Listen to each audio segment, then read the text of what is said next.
Lucky to have a man on the scene that nobody dreamed would be here at a time like this, in Barack Obama.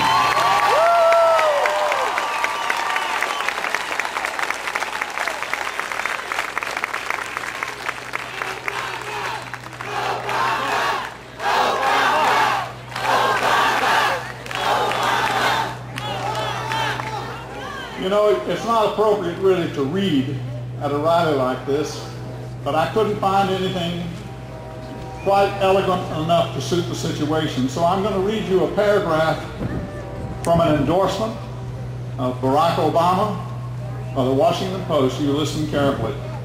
But Mr. Obama's temperament is unlike anything we've seen on the national stage in many years. He's deliberate, but not indecisive. Eloquent, but a master of substance and detail. Preternaturally confident, but eager to hear opposing points of view. He has inspired millions of voters of diverse ages and races, no small thing in our often divided and cynical country. We believe he is the right man for a perilous moment. He is the governor of Arkansas today. Mike Bebee has been one of the dearest, steadfast friends I have ever had in my life. I will never forget the first time I went to Searcy and a whopping crowd of 3 people came. He wasn't there that night, and he should have been. But I have forgiven him, and as I say, went ahead and put him on the board. People thought I was out of my mind.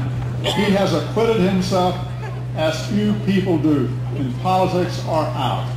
I have considered him one of the dearest friends I've ever had. I've watched his first 2 years in the governor's office. It has been absolutely masterful. And the reason it has been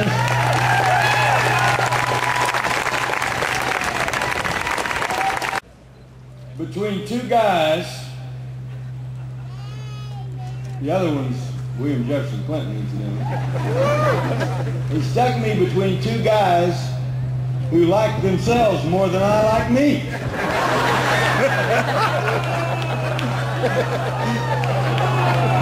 I mean, you showed me a politician without an ego, and he's not telling you the truth. In the case of Dale Bumpers and Bill Clinton, they both have just cause to have an ego. You know, I tell this story often. We try to teach our children self-esteem. It is a quality that we try to instill in all of our young people. And we know that if we can instill self-esteem in a youngster, it will stand them in good stead throughout their life. Something happens when they get to be 21. We quit calling it self-esteem, and it starts becoming ego, and it's all of a sudden a bad thing. But frankly, some of that self-esteem that we call ego makes people want to strive to do even more and to do even better and to represent their people well. And I agree with folks, and with all due respect to my good friend who is the most beloved politician Arkansas has ever seen, David Pryor, and with all due respect to my good friend and the wonderful president who got a balanced budget out of this deal. And with all due respect to my good friend Jim Guy Tucker, Dale Bumpers was the best governor we ever had.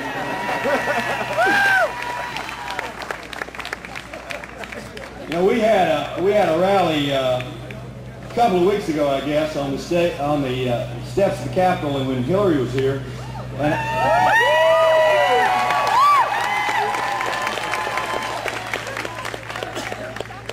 you remember Hillary? That's the lady that Bill accompanied to all these events.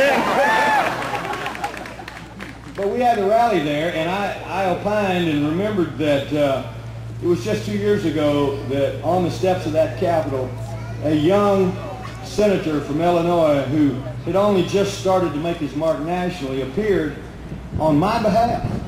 Now, he didn't know me from Adam's off ox. He didn't know Mike Bebee, didn't know much about Mike Bebee except what he'd read, but he cared enough about what he thought was in the best interest of this state.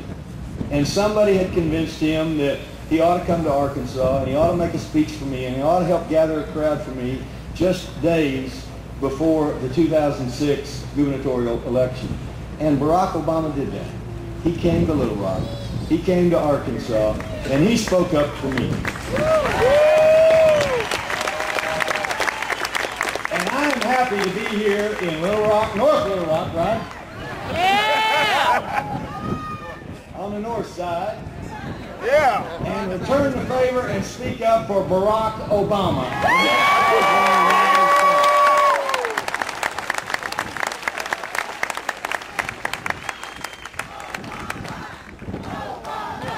Now, you've been here a long time, and you've heard a lot of speeches, and so there wasn't any equivocation or anybody that asked any questions. I told you where I stand. I told you a couple of weeks ago. I told you months before that. I'll tell you again. I stand squarely with Barack Obama, and you don't need me to make another whole long speech about that. It is my job to introduce somebody who is our keynote speaker here.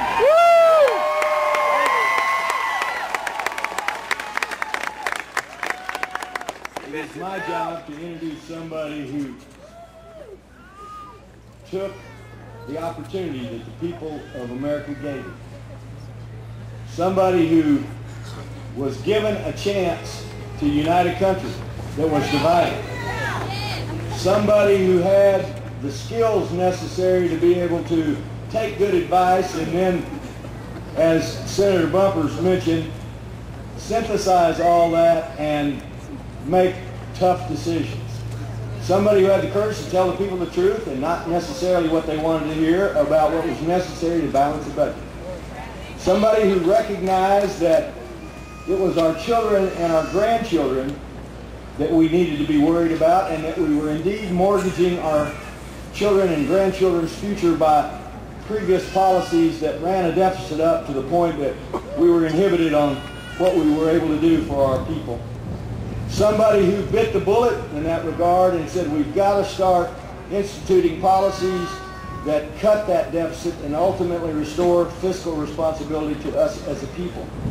Somebody who in the last 3 years of his presidency had a positive inflow of funds into the national treasury and had a surplus running in America.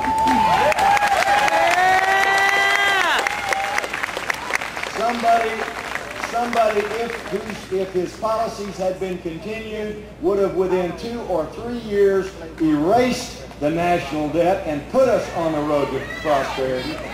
Somebody who made Arkansas proud as a leader.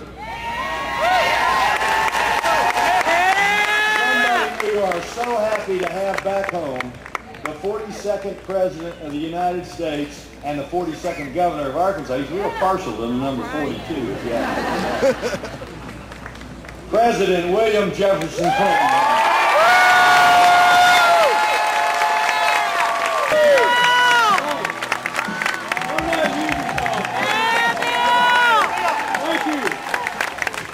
Thank you very much. We love you. I don't know what Governor Bebee was going to say when he said what he said about Dale Bumpers and me. I mean, I heard Mike Bebee give that speech about how he was born in a log cabin he built himself until I couldn't bear it.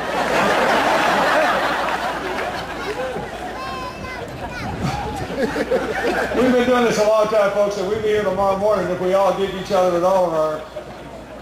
Let me say how honored I am to be here, and I want to thank Governor Bebee for convening us.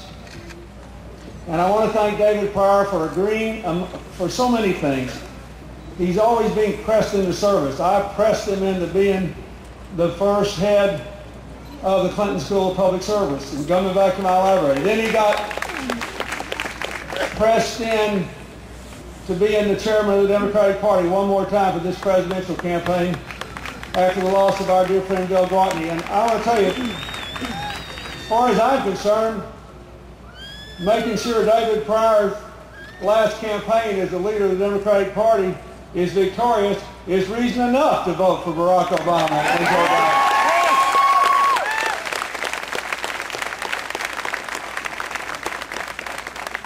I love Dale Bumpers. I just sent Dale Bumpers a whole list of jokes. Most of them repeatable. And they all start out, you might be a Southerner if. And the funniest one is, you might be a Southerner if the Salvation Army rejects your mattress.